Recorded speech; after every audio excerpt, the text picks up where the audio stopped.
Knowledge takes God's place, it becomes dangerous. जहां पर ज्ञान परमेश्वर का स्थान ले ले, वहां परमेश्वर का स्थान समाप्त हो जाता है. We face book, but we don't face God. हम सिर्फ ईसाई बनकर रह गए, हम चेले बने ही नहीं. आप सोचते हो पत्नी पर हाथ उठाना आपके ईगो के लिए अच्छी बात है? Come to me, sit with me, I will show you. Young girls, जवान बेटियां जिनका जीवन खाली इस वजह से बर्बाद हो गया.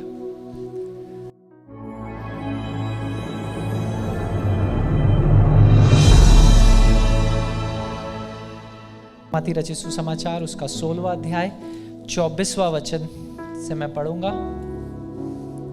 एक ही वचन की ओर आज हम अपने मनन को रखेंगे. इस प्रकार कहता है, तब यीशु ने अपने चेलों से कहा, यदि कोई मेरे पीछे आना चाहे तो अपने आप का इनकार करे और अपना क्रूस उठाए और मेरे पीछे हो ले. अ कॉल टू कमिटमेंट, एक बुलाहट समर्पण के प्रति. और कई बार आप लोगों ने डिसाइपलशिप के विषय में सुना है और प्रचारों को सुना होगा. यहाँ पर खुद यीशु मसीह बात कर रहा है अपने चेलों से, क्योंकि अगर आप अंग्रेजी भाषा में इस भाग को पढ़ेंगे तो आपको समझ में आएगा कि 24वें भाग में यीशु मसीह का जो शब्द हैं वो लाल अक्षरों में अंग्रेजी बाइबल में लिखे गए हैं. और लाल अक्षर जहाँ जहाँ प्रयोग किया जाता है इसका मतलब यीशु मसीह खुद बातचीत कर रहा है या कह रहा है. तो यहाँ पर यीशु मसीह कहता है, यदि कोई मेरे पीछे चलना चाहे या आना चाहे तो अपने आप का इनकार करे और अपना क्रूस उठाए और मेरे पीछे हो ले. The biggest challenge of Christianity today is that we are Christians. सबसे बड़ा चुनौती एक मसीहत का या ईसाई होने का आज के दिन ये है कि हम ईसाई हैं. God has called us not to be Christians, but He has called us to be disciples. प्रभु ने हमें ईसाई होने के लिए नहीं बुलाया, उसने हमें चेला बनने के लिए बुलाया. नाउ अब एक चीज को मैं सुन रहा था और जब मैं अध्ययन कर रहा था बाइबल को संदेश बनाने से पहले मैं प्रार्थना कर रहा था, एक चीज जो मेरे ध्यान को खींचा एक ऐसा वीडियो, वो ये था, इजराइल के घराने के लोग थे, वो फिरौन के पास दासवत में थे, दास थे. और फिरौन इस प्रकार उन्हें देखकर कहता है कि ये हमसे ज्यादा है, शक्तिशाली है और ये सामर्थ में भी बड़े हैं. ये फिरौन कह रहा है, लेकिन फिर भी वो उनके दास हैं. गिनती में भी ज्यादा है, बल में भी ज्यादा है, सामर्थ में भी ज्यादा है, लेकिन फिर भी दास है. पता है क्यों? Because we don't know who is our God. क्योंकि हम नहीं जानते. जिस प्रकार इजराइल नहीं समझ पा रहा था कि प्रभु कौन है, इतने अद्भुत कामों को देखने के बाद भी हम भी कई बार नहीं समझ पाते प्रभु हमारे जीवनों में कौन है. Who is this God? ये सच्चा परमेश्वर कौन है? और जैसे मैंने बोला, जो सबसे बड़ी चुनौती आज के आधुनिक समय में ईसाई समाज के लिए है वो ये है कि हम सिर्फ ईसाई बनकर रह गए, हम चेले बने ही नहीं. ये सबसे बड़ी ट्रेजेडी है 21वीं सेंचुरी की, 21वीं सदी की, कि हमारे गाड़ियों के ऊपर क्रॉस है, हमारे गले पर भी हो सकता है क्रॉस है, या हो सकता है आपने कहीं टैटू भी क्रॉस का बनवाया होगा, लेकिन वो जो क्रूसीफॉर्म लाइफ है, वो क्रूसित जीवन कहीं नहीं है. That is the biggest challenge.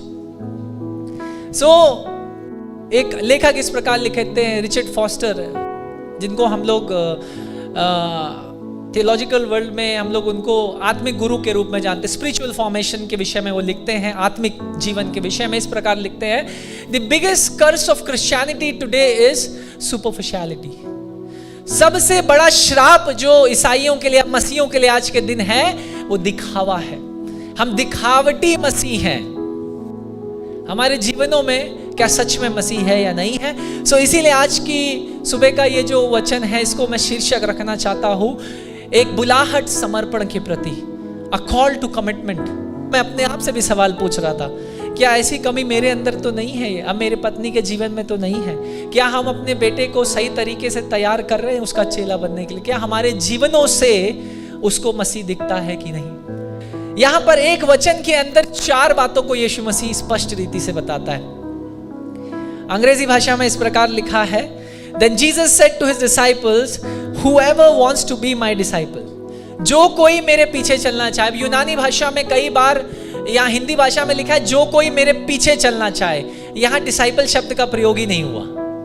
ये जो हिंदी बाइबलों का अनुवाद आपके हाथों में, इसमें कई शब्द गड़बड़ है और इसमें गलती उनकी नहीं है जिन्होंने इसका अनुवाद किया है। उनके पास जो लिमिटेड रिसोर्सेस थी, उन्होंने अपना बेस्ट करने की कोशिश किया। लेकिन मैं आपका इसका सही अनुवाद जो यूनानी में है वो इस प्रकार है, यदि कोई, यीशु मसीह कह रहा है, यदि कोई मेरा मैथेटेस बनना चाहता है। Now there are two words in Greek, एक है मैथेटेस और एक है ऑक्लोस। मैथेटेस का मतलब है चेला और ऑक्लोस का मतलब है भीड़, क्राउड।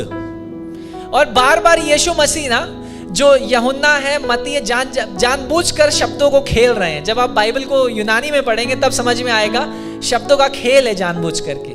तो जब वो 20,000 25,000 की जो भीड़ यीशु मसीह के पीछे चल रही थी, तो जो शब्द वहां पर वो प्रयोग करते हैं वो कहते हैं ऑक्लोस, भीड़। लेकिन जब वो अपने 12 के संग अकेले गया तो वो जो शब्द यूज कर रहे हैं वो है मैथेटेस। समझ रहे हैं, चेला। तो बाइबलों में शब्दों का भी खेल है जहां उसको लिखते, क्योंकि यूनानी भाषा में एक ही शब्द अलग अलग संदर्भ में प्रयोग किया जा सकता है। ठीक है, तो यहां पर यीशु मसीह कह रहा है, अगर कोई मेरा चेला बनना चाहे, पहली चीज तो मुझे और आपको समझनी है, the call to discipleship is a choice. चेला बनना एक चुनाव है, कोई जबरन चेला नहीं बन सकता यीशु मसीह। आपने किसी को जबरदस्ती चेला, जैसे जो हमारे क्रिटिक्स हैं, जो हमारी आलोचना करते हैं, वो कहते हैं ये साहब धर्मांतरण कराते हैं, जबरन लोगों का जादू बताकर या पैसा, अभी आजकल का न्यूज में देख रहा हूं तो पैसा दे करके ये जबरन कराते हैं। तो I want to clear that notion, उस बात को मैं स्पष्ट करना चाहता हूं, क्योंकि हो सकता है ये ऑनलाइन माध्यम से भी कुछ लोग देखेंगे। मेरे से किसी ने पूछा, क्योंकि मैं ठाकुर पृष्ठभूमि से, हिंदू पृष्ठभूमि से विश्वास में आया, मुझसे किसी ने पूछा कितना पैसा मिला, तो मैंने बोला कितना मिलना चाहिए, तुम होते तो कितना देते, तो चुप हो गया। मैंने बोला वहां मिलता कुछ नहीं है, देना सब कुछ पड़ता है। उसने बोला क्या देना पड़ता है? मैंने कहा जो आय है उसका दशवांश देना पड़ता है, बाइबल लेने के लिए पैसा देना पड़ता है, उसके ऊपर से धन्यवाद की भेंटें देनी पड़ती हैं, और सबसे बढ़कर और कुछ ना हो तो जीवन तो वेदी पर देना ही पड़ता है। मेरे प्रियो, पैसा आपका यीशु मसीह को नहीं चाहिए। समझ रहे हैं मेरी बात? पैसा उसको नहीं चाहिए। कई बार हम जब पतरस और उन लोगों के विषय में, मछुआरों के विषय में बोलते ना, यीशु मसीह ने मछुआरों को सेवा, आपको समझना है कि fishing in those days were a very, would bring you handsome income. जो मैं ये नहीं कहता बहुत अमीर थे, लेकिन मैं ये कहता हूं अच्छा आय उनके पास था, क्योंकि लिखा है वो अपने नाव और जाल छोड़कर यीशु मसीह के पीछे हो लिए, यानी अपनी आय का स्रोत छोड़कर यीशु मसीह के पीछे हो लिए। अब मुझे बताइए कौन जबरदस्ती कर रहा है यहां पर? यीशु मसीह कर रहा है कि चेले कहते हैं चलो छोड़ो, जीवन का मार्ग तो तू ही है प्रभु, तुझे छोड़कर हम जाए कहां? मेरे प्रियो, the call to discipleship is open to all. जो ऑनलाइन भी हमें देख रहे हैं, मैं बता दूं, यीशु मसीह किसी का धर्मांतरण नहीं करता, क्योंकि उसने किसी धर्म को बनाया ही नहीं। ईसाई कोई धर्म नहीं है, but Christianity is a life that we have to live on daily basis. लेकिन मसीही एक जीवन है जो 24 घंटे 7 दिन और 365 दिन साल के हमें यीशु मसीह के संग जीवित रिश्ते में जीना है। It is not a religion. So if somebody ask me are you a Christian, I say no, I am a disciple of Jesus. कोई मुझसे पूछता है, मेरे घर में एक अधिकारी आए किसी काम के लिए, चेकअप के लिए, किसी चीज का उन्होंने वेरीफाई करना, उन्होंने बोला आपके वहां मैं एक क्रूस देख रहा हूं, क्या आप ईसाई है? मैंने कहा साहब मैं ईसाई नहीं हूं, लेकिन मैं उसका चेला हूं, मैं उसकी शिक्षाओं के अनुसार चलने की कोशिश कर रहा हूं, आज भी उसका चेला हूं। द बिगेस्ट ट्रेजेडी, जैसा मैंने बताया, कि हम ईसाई हैं लेकिन चेले नहीं हैं। नाम के आगे, जैसे कई बार मेरे प्रचार में आप सुनते होंगे, मसीह है, गाड़ियों में क्रॉस है, गले में क्रॉस है, लेकिन दिल में क्रूसीफॉर्म लाइव्स नहीं है, वो जीवन क्रूसित नहीं है। मेरे प्रियो, पहला चीज जो यीशु मसीह हमें यहां इस वचन में कह रहा है, इफ एनीवन हूसोएवर डिजायर्स, जिसकी इच्छा हो वो मेरे पीछे हो ले। ये कोई जबरदस्ती नहीं है। जिस बेटी का आपने वीडियो देखा ना, जिसको बच्चे को आपने देखा ना, जिसको अभी 5 तारीख को बेटा हुआ है, उस बेटी का जो रिपोर्ट्स थे वो भी आपको बता देता हूं, थोड़ी सी पृष्ठभूमि। उसको पीसीओडी था, उसकी ट्यूब्स ब्लॉक थी, उसको थायराइड था और उसका जेनेटिकली प्रूवन है कि फैमिली में कि शी कैन नॉट कंसीव, वो कंसीव नहीं कर सकती थी। और जब वो कंसीव किया ना तो वो आंखों में आंसू थे, वो कह रहे थे हम कैसे पालेंगे। मैंने उसको पलट कर याद दिलाया उन रिपोर्ट्स को जो डॉक्टर्स कह रहे थे तुम कभी कंसीव नहीं कर पाओगी। तब वो समझी कि कैसे प्रभु ने उसे चंगा किया। तो कौन पैसे से कर सकता है? डॉक्टर्स ने तो सारी रिपोर्टें देख ली। तो ये जबरदस्ती का सौदा नहीं है मेरे प्रियो। आप में से कई जो यहाँ पर बैठे हैं, ये जबरदस्ती का सौदा नहीं है। यीशु मसीह कहता है, जैसे लिखा है, मनुष्य बनकर उस देदारी हुआ हमारे बीच में। क्यों?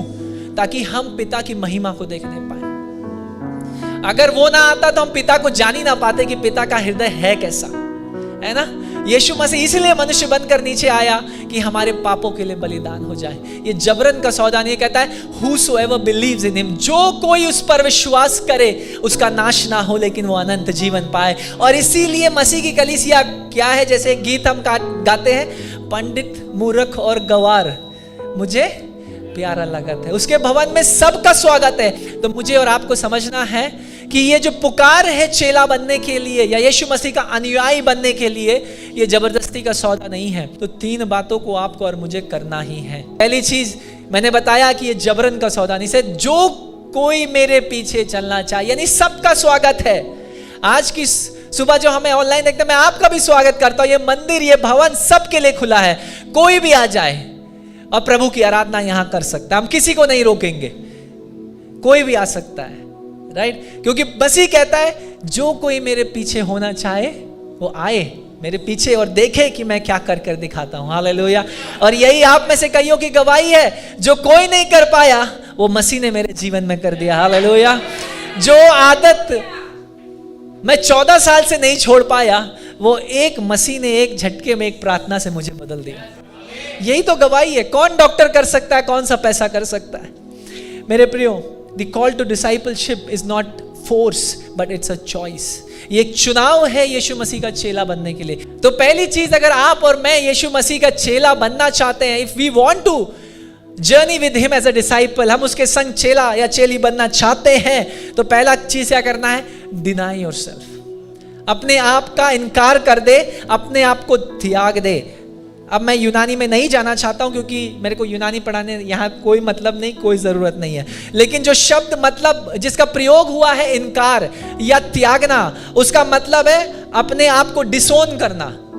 डिसोन का मतलब समझते हैं? यानी जब आप किसी संपत्ति को लीगली आपने हायर किया हो, आपको विरासत में मिली हो, लेकिन आप स्टैम्प पेपर पर लिख करके किसी को गिफ्ट कर देते, कहते मेरे को नहीं चाहिए, मैं डिसोन कर रहा हूं, मुझे नहीं चाहिए। तो बेसिकली उस शब्द का मतलब है उसका इनकार करना या उसका त्याग देना। उसको त्याग कर एक ऐसे जीवन को जीना कि मेरा कुछ नहीं है, सब कुछ मसीह का है। सो अपने आप को त्यागने का मतलब है कि आप अपनी इच्छाओं को त्याग दें। अपने कई बार सपनों को भी त्यागना पड़ेगा, है ना। कई बार मैं और मेरे और आपके पास अपने लिए बहुत सारी योजनाएं हैं, लेकिन वो मायने नहीं रखता, क्योंकि वो कहता है मेरी योजना तेरे जीवन में हानि या नाश की नहीं लेकिन भलाई की है। और मेरी और आपकी योजना अपने जीवन में कई बार नाश की होती है, विनाश की होती है, लेकिन फिर भी वो उस पिता के समान है जो दरवाजे पर खड़ा हर सुबह अपने हाथ को फैलाए इंतजार करता है कि कब मेरा बेटा वापस लौटेगा और मुझे माफ कर कर वापस अनुग्रह और अभिषेक के कपड़े पहनाकर अपने राज्य में ले आऊंगा। वो एक ऐसा पिता है मेरे प्रियो, और वो कहता है मेरी योजना तेरे लिए हानि या नाश की नहीं। अपनी इच्छाओं को त्यागना पड़ेगा, अपनी आदतों को त्यागना पड़ेगा, अपने सपनों को त्यागना पड़ेगा, अपनी योजनाओं को त्यागना पड़ेगा, और कई बार इन सारी चीजों को त्यागने के लिए अपने आप को त्यागना पड़ेगा। पौलुस लिखता है, मुझे बड़ा पसंद है उसका वो वचन, गलातियों की पत्री में लिखता है, क्योंकि मैं तो मसीह के संग क्रूस पर चढ़ा दिया गया हूं, लेकिन मैं नहीं लेकिन मसीह मुझ में जीवित है। जब आप ये पढ़ते हैं ना तो आपको सुनने में बड़ा अच्छा लगता है, लेकिन आपको समझ में नहीं आ रहा उसने बलिदान क्या किया है। थोड़ा सा हिस्ट्री समझने के लिए आप पहला कुरिन्थियों में जाएंगे तो समझ में आएगा। वो कहता है मैं फरीसियों का फरीसी, यानी डबल पीएचडी तोरा में, व्यवस्था में। उन दिनों में जो किताब थी जिसको वो लोग पढ़ते थे वो थी व्यवस्था। पहली 5 किताब, भजन और जो भविष्यवाणियां थी, ये उनकी वचन था उन दिनों में। और पौलुस उसमें डबल पीएचडी किया हुआ, सबसे अच्छे स्कूल में पढ़ाई किया हुआ, गमालियल के चरणों पर, जो कि उन दिनों में सबसे अच्छा शास्त्र का शिक्षक था, उसके चरणों पर बैठकर उसने सीखा। और जो रूलिंग कैबिनेट थी, यानी आज के दिन में जैसे अगर हमारा बीजेपी गवर्नमेंट रूल कर रहा है, उन दिनों में जूइश काउंसिल, यहूदियों का काउंसिल होता था, कैबिनेट होता था। उस रूलिंग कैबिनेट का मेंबर, अच्छा व्यवस्था का शिक्षक, पैसे वाला व्यक्ति, अच्छा खासा पैसा का व्यक्ति, संपत्ति रखता हुआ, पैसा रखता हुआ, प्रसिद्धि रखता हुआ, वो कहता है मसीह में मैंने सब कुछ पा लिया, और पीछे पलटकर जो सब कुछ देखता हूं ये सारी उपाधियां ये कूड़ा है, it is a garbage for me. Right, all are titles, all are education, is education important? Yes, why not? क्या शिक्षा जरूरी है, अच्छी है? Why not? मैं तो कहता हमारे सारे जवान बच्चों को कि वो सब पीएचडी कर लें। लेकिन where knowledge takes God's place it becomes dangerous. जहां पर ज्ञान परमेश्वर का स्थान ले ले, वहां परमेश्वर का स्थान समाप्त हो जाता है। जहां पैसा परमेश्वर का स्थान ले ले, या कई बार दोस्त संगति परमेश्वर का यार ले ले। और सबसे बड़ी चुनौती जो आजकल चल रही है, ये सिर्फ जवानों के साथ नहीं है मेरे प्रिय, राइट? आप सब भी समझ रहे होंगे कि हम कहते हैं बच्चों के अंदर है ये आदत, ये सब आपके अंदर भी है, मेरे अंदर भी है।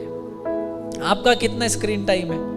कुछ पेरेंट्स मेरे पास आए, पास्टर हम बच्चों का स्क्रीन टाइम बहुत हो गया, इनको कैसे हटाएं? मैंने कहा वो सीखे कहां से हैं? घर में एग्जाम्पल कैसा देखा उन्होंने? कुछ बच्चों को मैंने देखा वो बिना मोबाइल फोन के खाना नहीं खा सकते हैं।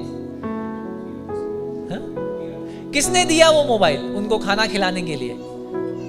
आपके मम्मी पापा ने आपको मोबाइल दिया था। जो पोस्ट जेन एक्स है, जेन वाई है, जो आप लोग हैं, पास्टर सैमी को मिला था मोबाइल, पूछिए मुझे मिला था नहीं मिला था?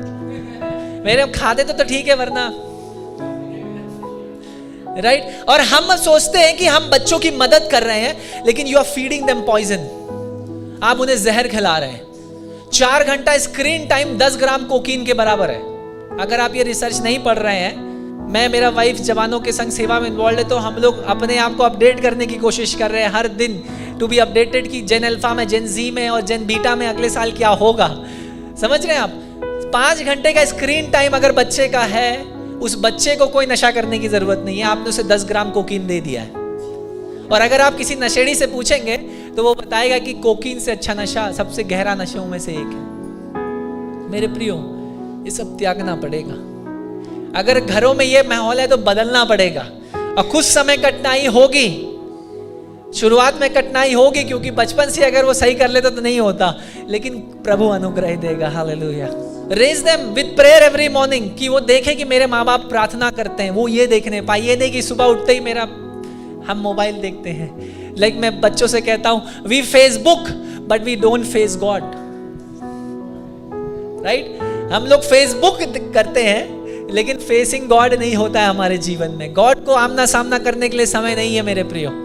तो कहां है वो डिनायल? कहां है वो इनकार का जीवन? कहां है वो खुद को तिरस्कार करना? राइट? अगर किसी ने मुझको 2 बातें मेरे को गलत बोल दी तो मेरे अंदर का पुराना मैं जाग जाता है अचानक से। और मरे हुए व्यक्तियों को मैंने नहीं सुना कि वो जागते हो, क्योंकि जब पौलुस लिखता है कि मैं मसीह के संग मर गया हूं, क्रूस पर चढ़ा दिया गया हूं, तो क्या वो कभी जीवित हुआ? आपने देखा उसे किसी पत्री में? इतनी ताड़नाओं से होकर वो लिखता है, मसीह के लिए मैं नंग अवस्था में भी था, बिना कपड़ों के नंगा था मैं। कई बार मेरे पास खाने के लिए खाना था और कई बार नहीं था, लेकिन फिर भी मैंने मसीह को पलटकर महिमा दी। और उस जेल में भी फिलिपियों की पत्री को लिखते हुए कहता है, आनंदित रहो और प्रभु में सदा आनंदित रहो। हालेलुया। बेड़ियां हाथ में है, दिन रात मच्छर काटते होंगे, और अंधियारी कोठरी में पड़ा है जहां कुछ दिखता नहीं, आंख की रोशनी जा चुकी है, और कहता है प्रभु में आनंदित हो जाओ। मैं कहता प्रभु ऐसा अनुग्रह मुझे भी देना कि जब कुछ ना हो, पलट कर मैं यही कह सकूं, प्रभु आनंदित रहो, प्रभु मुझे आनंद से भर दे। जब सब कुछ है तो उसको याद करना बड़ा आसान है, लेकिन जब कुछ नहीं है फिर भी पलट कर उसका धन्यवाद देने वाला ही एक चेला है। हालेलुया। जिस प्रकार हबाकुक लिखता है, चाहे अंजीर के वृक्ष पर फल हो या ना हो, चाहे खेत खलियानों में फसल हो या ना हो, और दूसरे शब्दों में कह रहा है, प्रभु चाहे बेबीलोन आकर इस्राएलियों को मारे, उनको दास बनाकर ले जाए, लेकिन फिर भी मैं तेरा धन्यवाद करूंगा क्योंकि तू यहोवा है। हालेलुया। प्रभु तू मुझे चंगा करे या ना करे, मैं फिर भी तेरा धन्यवाद करूंगा। प्रभु तू मेरी प्रार्थनाओं का उत्तर दे या ना दे, मैं फिर भी तेरा धन्यवाद करूंगा। प्रभु मेरे पास खाने के लिए खाना हो या ना हो, मैं फिर भी तेरा धन्यवाद करूंगा। प्रभु पहनने के लिए कपड़े हो या ना हो, मैं फिर भी तेरा धन्यवाद करूंगा। That is the life of a disciple. ये एक चेले का जीवन है। कहाँ है हमारा ये इनकार का जीवन, जहां पर हमारा मैं मरता जाए और मसीह जीवित होता चला जाए। एक गीत है ना, मेरा मैं ना बनूं मैं जवाने सा, मेरा मैं मरता जाए। वो मैं ही सारी समस्याओं की जड़ है आज के दिन। घरों में, परिवारों में लड़ाई क्यों है पता है आपको? वो मैं जब तक मरेगा नहीं, तब तक मसीह जीवित नहीं हो सकता। और आपको पता है इस सबकी सबसे बड़ी जिम्मेदारी किसकी है परिवार में? हस्बैंड्स की। पहले, सबसे पहले हस्बैंड्स का मैं मरना है, क्योंकि मेल ईगो बड़ा प्रॉब्लमैटिक है कई बार। तो मैं क्या कह रहा हूं, सबसे बड़ी जिम्मेदारी पतियों की क्यों है? क्योंकि मसीह लिखता है, जैसा मसीह ने कलीसिया से प्यार किया और मसीह को कलीसिया का स्वामी ठहरा दिया, वैसे परिवारों में राजा और याजक का पद एक पति को दिया है। तो याजक का काम था कि वो प्रजा के लिए मध्यस्थता करे, उन्हें व्यवस्था सिखाए। तो एक घर में मां से ज्यादा एक पिता की जिम्मेदारी है कि प्रार्थना, व्यवस्था, वचन को सिखाने की, मुहैया कराने की, सुरक्षा करने की। तो सबसे पहले उस पति का ईगो मरना है, मेरा ईगो मरना है। और जब वो ईगो मर जाएगा ना, तब ऐसे प्रेम के प्रति कोई भी पत्नी समर्पण कर देगी, चाहे कैसी भी पत्नी क्यों ना हो। मेरा ये मानना है, मसीह जैसा प्रेम, जैसे मसीह ने कलीसिया से प्रेम किया, हे पतियों अपनी पत्नी से भी प्रेम करो। आप सोचते हो पत्नी पर हाथ उठाना आपके ईगो के लिए अच्छी बात है? Come to me, sit with me, I will show you. Young girls, जवान बेटियां जिनका जीवन खाली इस वजह से बर्बाद हो गया। अगर आपको सच में लगता है कि वो बड़ा मैनली एक्ट है, it is a very manly act, I would give you better opportunities, come with me और come go with Sunny. Court में कई जगह हाथापाई होती है, देयर यू विल गेट, शेर को शवा शेर एक कहावत है ना, there you will see the real people in the world. हमको घर में लगता है कि but we need to understand people of God, a disciple of Christ. एक प्रभु यीशु मसीह का चेला कभी ये नहीं करेगा। गलती नहीं भी होगी तब भी उसे माफी मांगने में कोई समस्या नहीं है। क्यों? क्योंकि उसका पर्पस ये है, जैसे मसीह ने कलीसिया से प्यार किया, वैसे मैं अपनी पत्नी से प्यार करूंगा। क्यों? मसीह ने कैसा प्यार किया? आप और मैं इस लायक थे इस प्यार के। हमने तो अपने पापों से कभी इनकार नहीं किया। हम जैसे कहते ना हिंदी में, नालायक लोग थे, उसके अनुग्रह को कभी नहीं पहचाना, लेकिन फिर भी उसने हमसे प्यार किया। ऐसा प्यार किया तो क्या हम और आप पलट कर नहीं कर सकते? Right? It has to die. People of God, हमारा मैं मरना है। तो पहली चीज वो कहता है, अपने आप का इनकार करो, अपने मैं का इनकार करो। Anyone who wants to be my disciple, they should deny themselves. अपने आप का इनकार करो। जो शब्द डिनाई, इनकार यूज हुआ, इसका मतलब है कि जब हम अपने आप का इनकार करते हैं, हम एक नए परिस्थिति में, एक नए जीवन में कदम रखते हैं। जिसका मतलब है, जब मैं और आप पानी का बपतिस्मा ले रहे हैं, तो हम बार बार क्या बताते हैं कि मेरा पुराना जीवन, मेरी पुरानी आदतें, मेरा पुराना व्यक्तित्व इस पानी के अंदर, जैसे मसीह मर कर कब्र के अंदर गया, हम मरते हैं अपने आप के लिए। और जब बाहर निकलते, मैं मसीह जैसे पुनरुत्थान हुआ, जीवन नया हुआ, वैसे मैं भी एक नई सृष्टि हूं मसीह में। मेरे प्रियो, अपना इनकार करना जरूरी है अगर हम उसके चेला बनना चाहते हैं। दूसरी चीज वो कहता है, वो अपना क्रूस उठाए, अपना इनकार करे और अपना क्रूस उठाए। यीशु मसीह के समय में ना, जब ये लिखा गया ये वचन, क्रूस उठाने का मतलब लोगों को अच्छे से पता था। जैसा मैंने बताया आपको कि जो रोमियो साम्राज्य था, मेरे पिछले संदेश में शायद मैंने बताया था कि जो क्रूसिफिक्शन की सजा थी, क्रूस पर चढ़ाने की जो सजा थी, ये रोमियो की अपनी सजा नहीं थी। इन्होंने इस सजा को कॉपी किया था। पता है कहां से सीखा था? बेबीलोनियन से, बाबुल के लोगों से। और 500 साल का अनुभव था उनको क्रूस पर चढ़ाने का।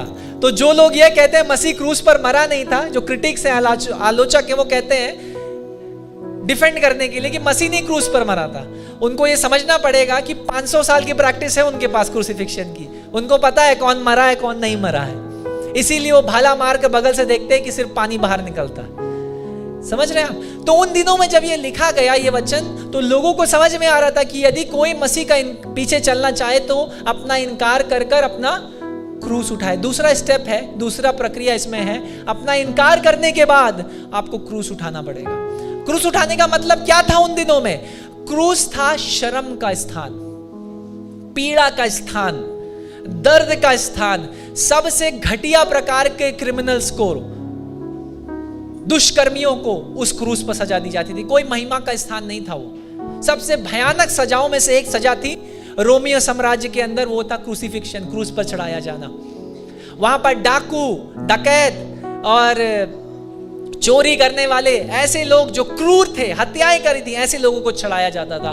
तो लोगों को समझ में आ रहा था कि ये लिख क्यों रहा है, इसका मतलब क्या है, अपना क्रूस उठा करके चलने का मतलब क्या है। क्रूस उठा करके चलने का मतलब ये नहीं है कि आपको नौकरी नहीं मिल रही तो आप कह रहे देखो मैं मसीह का हूं ना, तो मैं क्रूस उठा करके चल रहा हूं। आप बीमार पड़ गए तो आप कह रहे देखो मैं क्रूस उठा करके चल रहा हूं मसीह के लिए, मैं बीमार। ये सब क्रूस उठाने का मतलब नहीं है। क्रूस उठाने का मतलब है कि आप अपने आप का तिरस्कार करें, आपका सेल्फ, आपका मैं मरना है। क्रूस उठाने का मतलब है कि आप अपने आप को मसीह यीशु के संग उस क्रूस पर लटकाया हुआ देखते हैं। जैसे आज की मेज में आप जब सहभागिता लेंगे, हम किस चीज को याद करते हैं कि मैं मसीह के संग क्रूस पर चढ़ा दिया गया, और मैं नहीं लेकिन मसीह में मैं एक नई सृष्टि, एक नया जीवन हूं। क्रूस पर चढ़ाए जाने का मतलब है कि आप पाप के लिए मर चुके हैं, पाप के लिए मर चुके हैं। क्रूस पर चढ़ाने का मतलब है कि अब पाप का आपके जीवन के ऊपर कोई राज्य नहीं, ना ही आप पाप को अपने हृदय में कोई अनुमति देंगे आने की, क्योंकि आपके हृदय का राजा, आपके जीवन का राजा, आपके परिवार का राजा और स्वामी कौन बन चुका है? यीशु मसीह। और मेरे प्रियो, कई बार हम ये भूल जाते हैं, जब स्वामी वो है तो सुरक्षा करने की जिम्मेदारी किसकी है? Right? If he is the master, he will take care. जैसे माँ संभालती है वैसे यीशु संभालेगा। मैं तो कहता हूं माँ से बढ़कर संभालेगा, क्योंकि भजन संहिता में लिखा है तेरे माँ और बाप तुझे त्याग सकते हैं, लेकिन वो प्रभु तुझे कभी ना छोड़ेगा ना कभी त्यागेगा। हालेलुया! कितना अद्भुत वादा है ये प्रभु का कि मैं तुझे कभी नहीं छोड़ूंगा।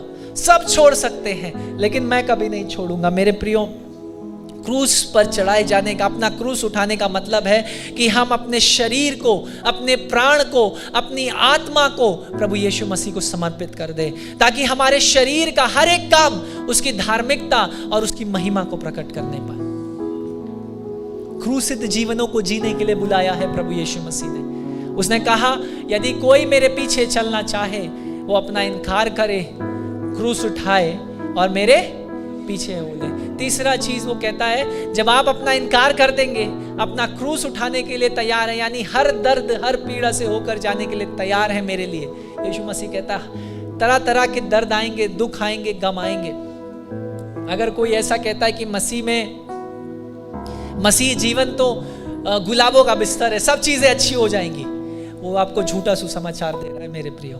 ऐसा कहीं नहीं लिखा है बाइबल में। बाइबल में तो लिखा है और परिस्थितियां गड़बड़ हो सकती है। हो सकता है जब तक आपने बपतिस्मा नहीं लिया था तब तक चीजें ठीक थी, बपतिस्मा लेने के बाद और गड़बड़ हो रही है। राइट? मसीह जीवन में चुनौतियां आएंगी, मुश्किलें आएंगी, और यदि आपके जीवनों में वो मुश्किलें नहीं आ रही हैं, कटाव छटाव नहीं हो रहा है, तो चेक योर लाइफ्स।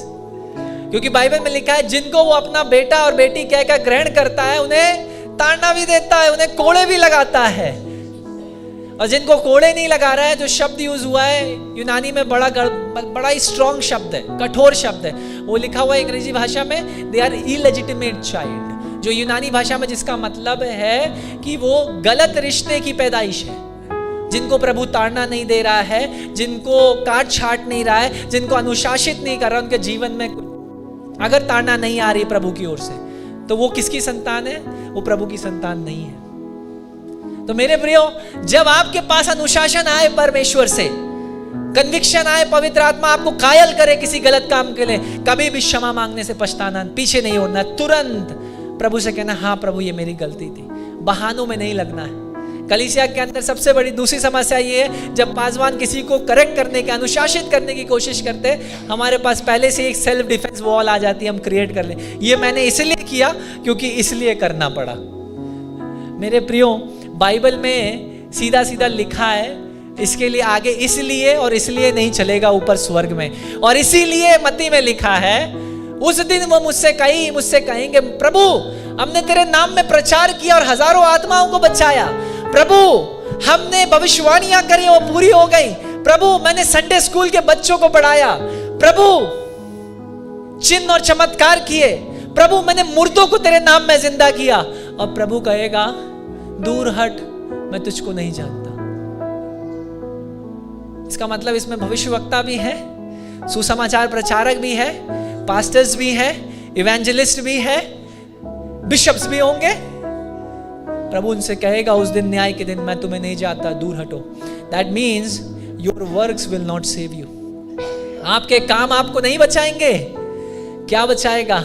आपका पर्सनल, आपका व्यक्तिगत रिश्ता मसीह के संग कैसा है। क्या आप और मैं वो क्रूसित जीवन जी रहे हैं या नहीं जी रहे हैं? इसीलिए वो कहता है, जब हम क्रूसित जीवन जी रहे हैं, इनकार का जीवन जी रहे हैं, जब हमारा मैं है ही नहीं, तो मुझसे कोई भी कैसे भी बात करे, मुझे क्या चिंता करनी है। मेरा सुधि लेने के लिए प्रभु खुद खड़ा है। हालेलुया। बाइबल में लिखा है, अपना बदला ना लेना, बदला लेना उसका काम है। तो मेरा काम क्या है? मेरा को क्या करने के लिए बोला है? अगर कोई तेरे को एक गाल पे थप्पड़ मारे तो दूसरा आगे करना। जो तेरे को सताते हैं उसके लिए प्रार्थना करो, जो तुझे श्राप देते हैं उनको आशीष दे। तेरा काम बदला लेने का नहीं है, तेरा काम है मेरा प्रेम प्रकट करने का। और कैसे संसार जानेगा कि तुम मेरे चेले हो?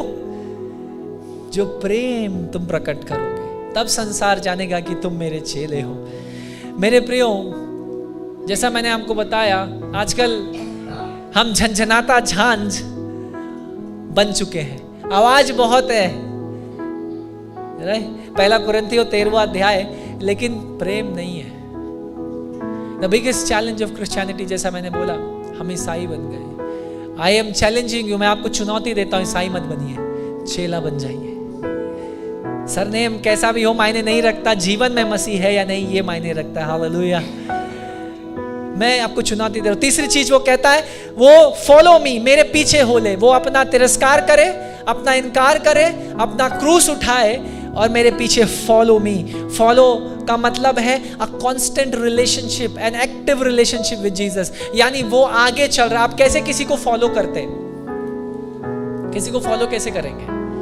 आपको पीछे चलना पड़ेगा और वो आगे चलेगा। अभी क्या हो रहा है? आप आगे चल रहे हो और यीशु मसीह फॉलो करने की कोशिश। अरे भाई रुक जा, मुझे टेक ओवर लेने दे, मैं टेक ओवर करना चाहता हूं तेरी लाइफ के ऊपर। Right, like on roads, traffic में आप क्या कोशिश करते हैं? मैं टेक ओवर कर लूं। यहां यीशु मसीह टेक ओवर करने की कोशिश कर रहा है और आप उससे कह रहे हैं यू फॉलो मी।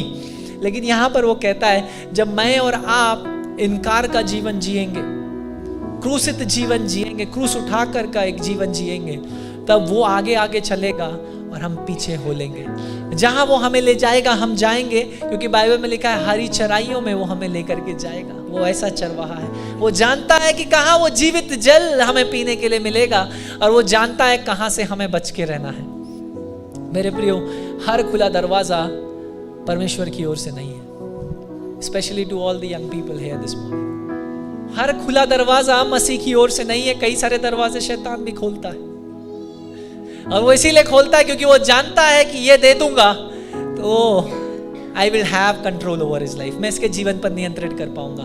और वो शैतान वही दे सकता है जो उसके पास है, और उसके पास, जैसा बाइबल में लिखा है, इस संसार का राजा इस वक्त वो है। और इसीलिए वो संसार की सारी सुख अभिलाषाओं को, पैसों को आपको दे सकता है। आप नौकरी चाहते हैं? आई हैव टेस्टिमनीज, पीपल जिनकी ये गवाहियां हैं कि उन्होंने अपनी आत्मा को बेचा और पैसा उनके पास आया, फेम आया, लेकिन जीवन चला गया।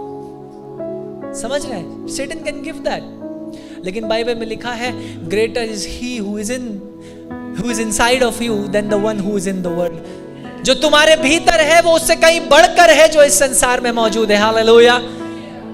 इसका एक उदाहरण आपको देता हूं, मैं शायद दे चुका हूं लेकिन फिर से याद दिला रहा हूं। 5 अरबपति लोग अलग अलग जगहों से, उन्होंने एक सबमरीन हायर किया और वो टहलने के लिए निकल गए। अब सबमरीन के संग चैलेंज क्या होता है? कितने गहराई तक वो जा सकती है? एक प्रेशर पॉइंट होता है उसका, उसके अंदर एक गेज लगा रहता है। उस प्रेशर पॉइंट से नीचे जाएगी तो वो इम्प्लोड होती है, एक्सप्लोड नहीं होती। एक्सप्लोड का क्या मतलब होता है? एक्सप्लोजन का, जो बाहर से फटता है, इम्प्लोड का मतलब क्या होता है? जो अंदरूनी दबाव से फट जाए, अंदर को फट जाए। इम्प्लोड का मतलब अंदर को फट जाए। तो जब पानी के अंदर आप देखेंगे ना कोई जब इम्प्लोशन होगा, इम्प्लोजन, तो वो अंदर की तरफ होगा, बाहर की तरफ नहीं होगा। तो ये पांचों लोग निकल गए सैर सपाटा करने के लिए, अरबपति लोग सबमरीन लेकर, लेकिन उन्होंने इस चीज का ध्यान नहीं दिया कि जो गेज था उसका प्रेशर बढ़ता चला गया। 7 दिन बाद सब इनको ढूंढ रहे हैं और एक एक करके इनकी लाशें ऊपर आई। जब रिसर्च हुआ डॉक्टर्स ने और ये जो मैरीन डाइवर से लोग नीचे गए, पता लगाया, तो चुनौती पता चला ये कि सबमरीन जितना झेल सकती थी उससे कई ज्यादा ये नीचे गए और प्रेशर के कारण वो इम्प्लोड हो गई। यानी अंदरूनी दबाव के कारण वो इम्प्लोड अंदर की तरफ फट गई और ये वो नीचे डूब कर मर गए। इसका मतलब क्या है? जब अंदर अगर दबाव यानी अंदर जो है जब वो कम होगा तो जो बाहर है, जो बाहर वो आपको दबा ले जाएगा। समझ रहे हैं? लेकिन जो अंदर है, जो बाहर है उससे बढ़कर है। Greater is he who is in you than the world who is in the world. वो जो आपके भीतर है वो उससे बढ़कर है। यानी अगर आपके अंदर मसीह ज्यादा है तो बाहर से कितना भी दबाव और प्रेशर क्यों ना आ जाए, कोई बात नहीं, मसीह चिंता करेगा। हालेलुया। लेकिन जब मसीह है ही नहीं, आप खोखले हैं, तो फट जाएंगे। समझ रहे मेरी बात को? इसलिए वो कहता है हमें एक जीवित रिश्ते में चलने के लिए, वो कहता है फॉलो मी। वो आगे आगे चले और मैं उसके पीछे पीछे हो जाऊं। और जब मैं उसके पीछे पीछे हो जाऊंगा तो हमारे पीछे क्या आ रहा है पता है आपको? बाइबल में वो भी लिखा है, तेरी भलाई और करुणा हमारे साथ साथ है। अगर हम एक ऐसे कार्यशील जीवन को, एक ऐसे निरंतर मसीह जीवन को नहीं जी रहे हैं, it is good to say no right now then to drink the judgment of God upon yourselves. ये अच्छा होगा कि मैं इनकार कर दूं और इसमें सहभागिता ना करूं और हम आपकी मदद करें उस एक अच्छे और कार्यशील मसीह जीवन को जीने के लिए, प्रार्थना के संग आपके संग जुड़ जाएं, कि बजाय आप एक रीति रिवाज के रूप में इसको ले लें अपनी, जैसे मैंने कहा, मसीह ईसाई जीवन को रिन्यू करने के लिए। Don't do that. This is not a renewal of your ईसाई जीवन। ये ईसाई जीवन को रिन्यू करने के लिए नहीं है। It is a remembrance of what Christ has done on the cross. ये हम उस बात को याद करते हैं जो मसीह ने आज से 2000 साल पहले उस क्रूस पर कर दिया। मुझे और आपको चेला बनने के लिए वो बुलाता है। The call is for commitment. He need committed people. उसको चाहिए समर्पित लोगों की आवश्यकता चाहिए।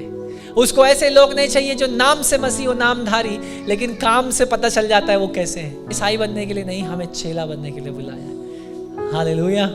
और चेला बनने का मतलब है आप अपने आप का इनकार करें, डिनाई करें, अपनी इच्छाओं को, अपनी योजनाओं को, अपना क्रूस उठा करके चले, क्रूसित जीवन बिताएं। पौलुस कहता है कि अब शरीर का खतना नहीं, लेकिन हृदयों का खतना होना जरूरी है मसीह में। आत्मा का खतना होना जरूरी है मेरे प्रिय। और तीसरी चीज वो कहता है जब ये हो जाएगा, when the denial happens, taking up the cross happens, उसके बाद ही तुम मेरे पीछे चल सकते हो, उससे पहले नहीं चल सकते। यानी अंतिम परिणाम क्या होगा हमारे इनकार के जीवन का, क्रूसित जीवन का? हम उसके पीछे पीछे हो लेंगे। क्यों? क्योंकि जब हमारे पास कुछ है ही नहीं, जब मेरा कुछ है ही नहीं, तो मुझे तो स्वामी के पीछे ही चलना है। हालेलुया।